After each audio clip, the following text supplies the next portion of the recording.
बच्चों, आप सभी 7वीं कक्षा के छात्र। इसके पहले हमने कविता वगैरह सब कुछ बातें देखी। अब आज हम 8वीं कविता देखने वाले हैं। कविता का शीर्षक है जीवन नहीं मरा करता है। इसके कवि है गोपाल दास सक्सेना नीरज। कविता का शीर्षक है जीवन नहीं मरा करता है। यानी इस कविता में कवि नीरज जी ने बताया है कि जीवन में एक बार असफल हो जाने का यह अर्थ कभी नहीं होता कि जीवन समाप्त हो गया है। हमें निराश न होकर फिर से प्रयास करना चाहिए। अब देखिए, यहाँ पर एक मैं कुछ कविता की पंक्तियां बताना चाहती हूँ कि असफलता एक चुनौती है, इसे तुम स्वीकार करो। क्या कमी रह गई है देखो इसमें और सुधार करो। जब तक सफल ना हो तुम, नींद चैन को त्यागो तुम। संघर्ष का मैदान छोड़कर मत भागो तुम। कुछ किए बगैर ही जय जयकार नहीं होती। कुछ किए बगैर ही जय जयकार नहीं होती। और कोशिश करने वालों की कभी हार नहीं होती, कभी हार नहीं होती। अब यहाँ पर इस कविता में अनेक ऐसे उदाहरण देकर कवि ने इस कविता का अर्थ समझाया है और हमें बहुत ही आसान तरीके से यह कविता बताई है। देखिए, पढ़ो, समझो और गाओ। कविता है जीवन नहीं मरा करता है। कविता 8वीं है और पृष्ठ क्रमांक 22 और 23 पर यह कविता लिखी हुई है। देखिए, कवि का परिचय। जन्म जनवरी 1924, पुरावली यानी इटावा उत्तर प्रदेश में। रचनाएं उनकी प्रमुख रचनाएं देखिए। 12 बरस गयो नीरज रचनावली, नीरज की गीतिकाएं, दर्द दिया है। और इनकी कई फिल्में भी है और उनके गीत भी कुछ फिल्मों में उनके गीत भी आए हुए हैं कवि नीरज जी के। परिचय देखिए।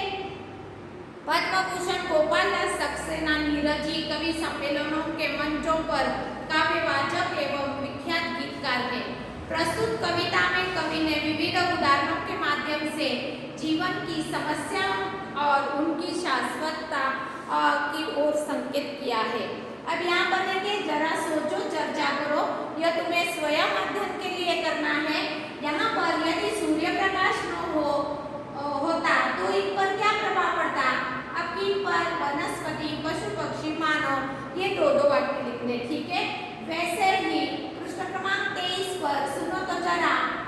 ई न्यूज, आकाशवाणी, दूरदर्शन एवं अन्य प्रसार माध्यमों आदि से समाचार पढ़ो, सुनो और मुख्य बातें सुनाओ, ऐसा भी दिया है। और अंत में ऐसा दिया है, मैंने क्या समझा इस कविता से, क्या बोध मिला हमें, यह अपने शब्दों में लिखना है, ठीक है।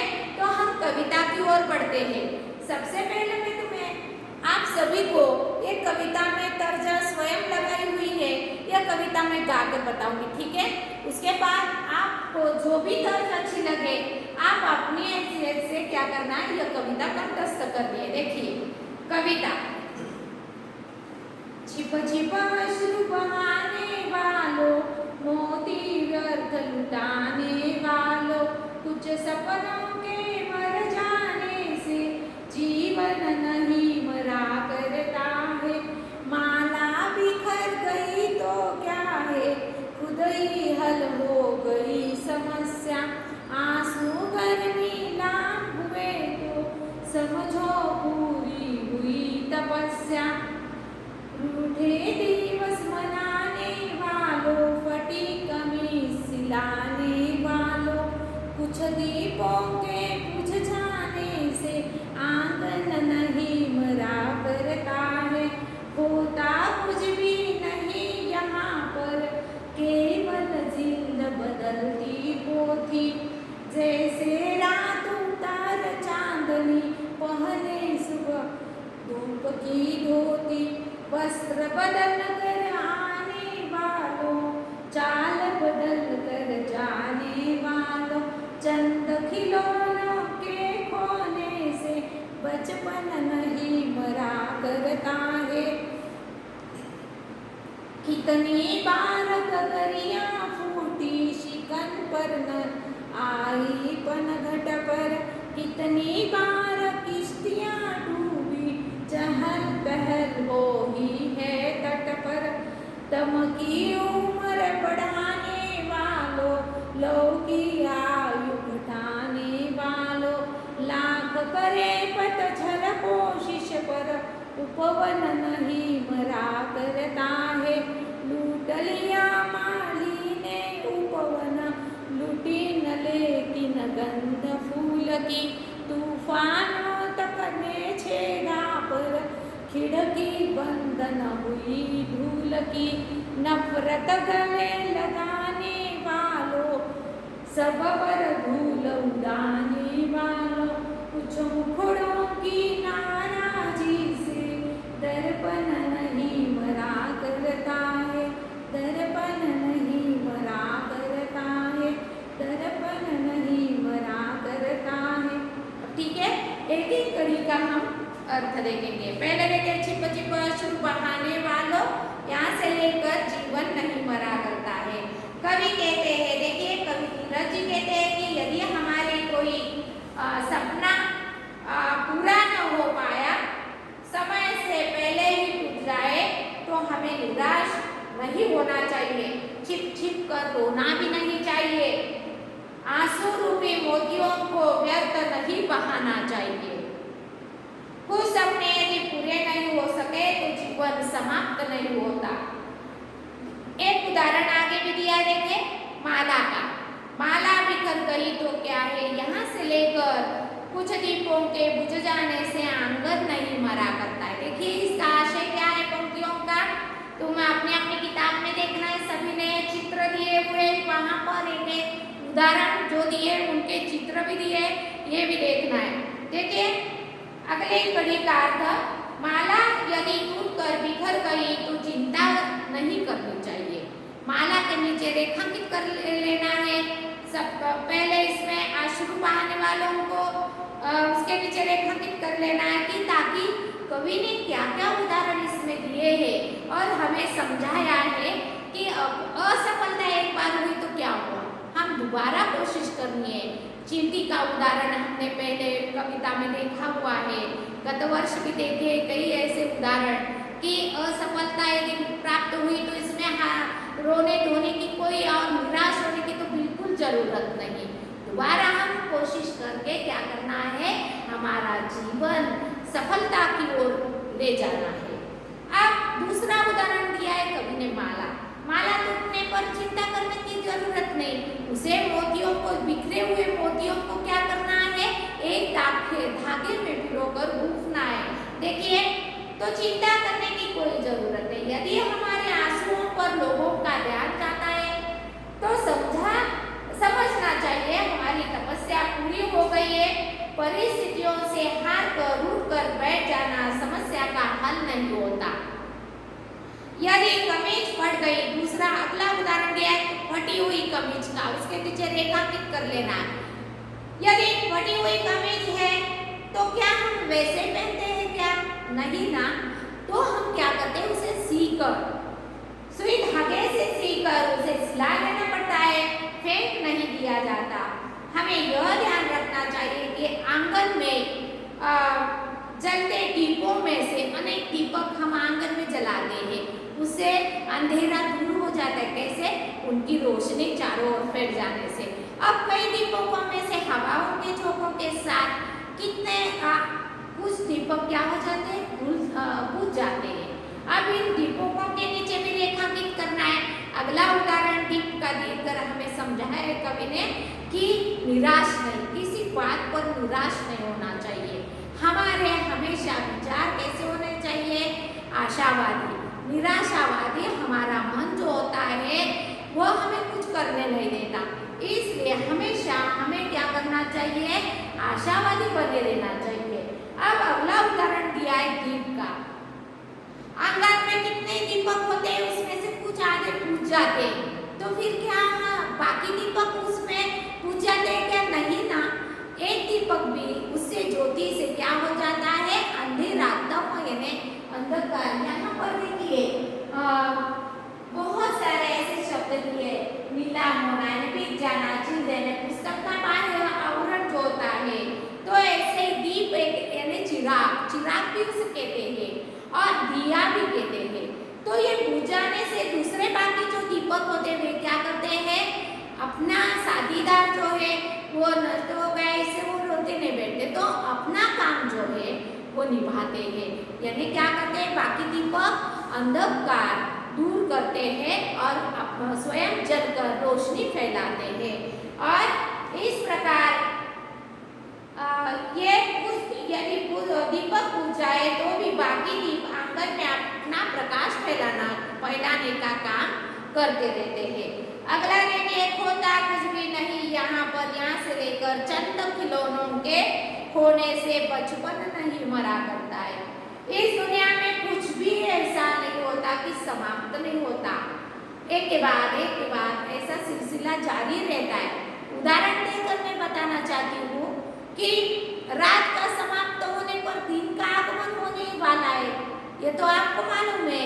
उसके बाद दुख के बाद हमें जरूर सुख की प्राप्ति होने वाली है, ये भी आप सभी जानते हैं। अपने अपने अनुभव हमें हर एक को आते हैं और इसलिए ये जो सिलसिला है कुदरत का चक्र जो है ये जारी रहने वाला है। इसका अर्थ यह है कि दुख के बाद हमें सुख की प्राप्ति होने वाली। कब हम प्रयत्न करेंगे ना, हम आने वाले संकट का मुकाबला करने के बाद हमें अच्छे मार्ग को राह या दिशा, सही दिशा दिखाई जरूर देने वाली है, यह भी हम समझना चाहिए। तो देखिए, इस दुनिया में कुछ भी समाप्त नहीं होता, केवल उसका रूप बदलता है। जिल्द बदलती पोथी अंतर जो भाव जो भी है उसका अर्थ जो भी है वो वैसे की वैसे रहता है, चाहे वो फटी किताब क्यों न हो, उस पर हम क्या करते हैं, आवरण लगाते हैं और अंदर की जो बातें हैं वे वैसी रहती है। और इसलिए जिल्द बदलने के बाद वो किताब बदल के ऐसा उसका अर्थ नहीं होता, हम उसे अच्छे तरीके से आवरण लगाते हैं। और देखिए, और रात के बाद दिन का आना ऐसा लगता है मानो रात ने चांदनी रूपी वस्त्र उतार कर धूप रूपी वस्त्र पहन लिए हो। हमें यह समझना चाहिए कि बचपन में खेलते समय कुछ खिलौने टूट जाते होते हैं ना छोटे छोटे बच्चों के, और कुछ खो जाते हैं, परंतु बच्चों के आनंद पर कोई असर होता है क्या? नहीं ना। माँ क्या कहती है, अपने बच्चे को प्यार से गले लगाती है। यहाँ पर एक गले लगाना भी एक मुहावरा आया हुआ है, प्यार से उसे अपनाती है और क्या कहती है, बच्चा जाने दो, टूट गए तो क्या, मैं बाजार से तुम्हें नया खिलौना खरीद कर लाऊंगी। इस पर क्या हमारा बचपन कभी ऐसा हुआ क्या? या छोटे छोटे बच्चों की माँ जो है कितनी भी उनकी हैसियत न हो फिर भी उसे गेंद वगैरह लाकर जरूर देती है। एक खिलौना टूटने ही वाला है और उसके बाद दूसरा नया लाकर ही देती है। इसका अर्थ यह नहीं होता कि एक खिलौना टूट गया तो बचपन में वो खेलेगा ही नहीं और उसका बचपन ही समाप्त हो गया। वो अब जिंदगी भर, क्या बचपन जब तक समाप्त नहीं होता तब तक वो खेलने वाला नहीं, ऐसा हो सकता है क्या? नहीं ना। प्यार से उसे क्या करती है, अपनी माँ, पिताजी वगैरह सभी कुछ समझाते हैं और क्या कहते हैं कि बच्चा रो मत, मैं तुम्हें जरूर दूसरा खिलौना ला कर दूंगी, तब तुम जरूर खेलना। हाँ बच्चा, इस प्रकार समझाती है। और इस प्रकार एक कोई भी बातें समाप्त नहीं होती है, इसका उदाहरण दिया है। मतलब बचपन का उदाहरण दिया है, दीपों का उदाहरण दिया है, जिल्द बदलती पोथी उसका जिल्द का उदाहरण दिया है। उसके बाद खिलौना यदि टूट गया तो जब मैंने कुछ खिलौने यदि टूट गए तो जीवन अपना समाप्त नहीं होता, ऐसा भी बताया। अब आगे देखें, कितनी बार गगरियां फूटी यहाँ से लेकर लाख करे पतझर कोशिश पर उपवन नहीं मरा करता है। देखे कि पनघट यानी यहाँ पर दिया है वह स्थान जहाँ लोग पानी भरते हैं, और पनघट पर कहीं स्त्रियाँ कितने आते जाते रहते हैं और कितनी गगरियां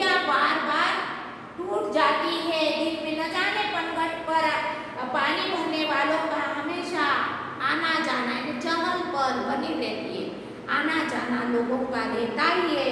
और जाने कितनी गगरियां, छोटा खड़ा गगरी क्या बन गया है, छोटा खड़ा टूट जाती है, फूट जाती है, और फिर भी परंतु पनघट उनका कभी शोक नहीं करता, दुख नहीं करता। शोक यानी दुख नहीं मानता। वहां की चहल पहल ने आना जाना लोगों का लगा ही रहता है, बना ही रहता है। कोई उस पर असर नहीं होता, फर्क नहीं पड़ता किस पर, पनघट पर। निराशावादी दृष्टिकोण रखने से सबसे पहले मैंने बताया कि हमेशा आशावादी बने रहना चाहिए। निराशावादी मन में दाना ही नहीं है, उससे अपनी तरक्की बिल्कुल नहीं होने वाली है। और निराशावादी दृष्टिकोण रखने से मन मस्तिष्क में अंधेरा बढ़ता है, यानी क्या, बुरे विचार आते ही रहते। इसलिए हमेशा ठीक है, अभी थोड़ा बहुत दुख होगा तो चलो हम तुरंत क्या करते हैं, हम उसकी ओर प्रयत्न करते हैं और हमें सफलता जरूर मिलेगी। इसका एक उदाहरण देना चाहूंगी। चाहे मकड़ी हो, चींटी हो, दीवार पर बार बार चढ़ती है, बार बार गिरती है, फिर भी वो अपने प्रयत्न कभी नहीं छोड़ती और अपनी मंजिल तक जाकर पहुंचती है। इस प्रकार तुम्हें भी अपनी मंजिल तक जाने के लिए कई ऐसे मुसीबतें आएगी, कई संकट आएंगे, कई असफलताएं मिलेगी, फिर भी उससे डरना नहीं है, क्योंकि कोशिश करने वालों की कभी हार नहीं होती है। ऐसे मैंने पहले ही बताया है, कभी भी यही उदाहरण देकर बताना चाहते हैं। तो अगला उदाहरण वहां पर लेना है, खिलौने के नीचे रेखांकित करना है। उसके बाद गगरियां, पनघट, किश्तियां, किश्ती यानी नाव, यहाँ पर लिखा हुआ है मैंने किश्ती, नाव, उसका अर्थ है पनघट पर ऐसे कितनी किश्तियां आती रहती है और लोगों का भी आना जाना होता है। तो मैं कह रही थी कि निराशावादी मन बिल्कुल नहीं रखना है, क्योंकि इसमें बुरे ख्याल आते हैं। हमेशा आशा